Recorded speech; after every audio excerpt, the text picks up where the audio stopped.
Hello नमस्ते प्रणाम आपकी वंदना स्वागत करती हूँ फ्रेंड्स नीलम दीदी के चैनल पे। ये बहुत ही सुंदर शानदार चुटकुला कहारू गाना चाहिए। ऊंचे कुआनवा के नीची जगतिया सरी गई लेना होनी सरी गई लेना राजा लई के की तबिया नी सरी गई लेना राजा लई के की तबिया नी सरी गई लेना ऊंचे कुआनवा के नीची जगतिया नी सरी गई लेना अनि सरी गई लेना राजा लई के की तबिया नी सरी गई लेना राजा लई के की तबिया नी सरी गई लेना घर में से निकले 16 सिंगार कई के घर में से निकले 16 सिंगार कई के धैली है लेना आखी धैली है लेना इस कुलवा डगरिया की धैली है लेना इस कुलवा डगरिया की धैली है लेना नैना में नैना मिलावा मोरे राजा नैना में नैना मिलावा मोरे राजा सुफल होतैना हाँ सुफल होतैना मोर 16 सिंगरवा सुफल होतैना मोर 16 सिंगरवा सुफल होतैना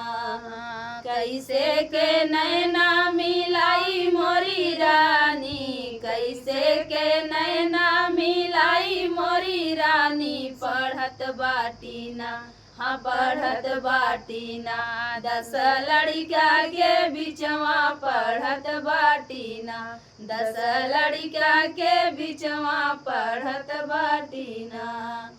जऊ हो राजा तोहरे तनी सरमिया जऊ हो राजा तोहरे तनी सरमिया नाहक लैलाना नाहक लैलाना ये गहन में गवनवा नाहक लैलाना मोर ननवई गवनवा नाहक लैलाना ये गहन में गवनवा नाहक लैलाना मोर ननवई गवनवा नाहक लैलाना काऊ कही अपने बाबा बेई मनवा काऊ कही अपने बाबा बेई मनवा नाहक दिहल सिना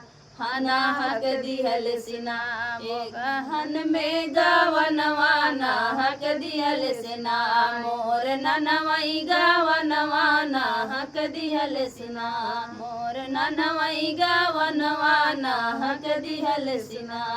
काऊ कही अपने ससुर बेई मनवा काऊ कही अपने ससुर बेई मनवा नाहक लैलसना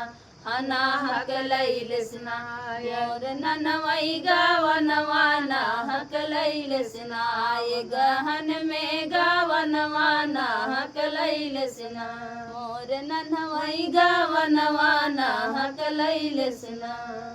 तो फ्रेंड ये गीत कैसा लगा कमेंट बॉक्स में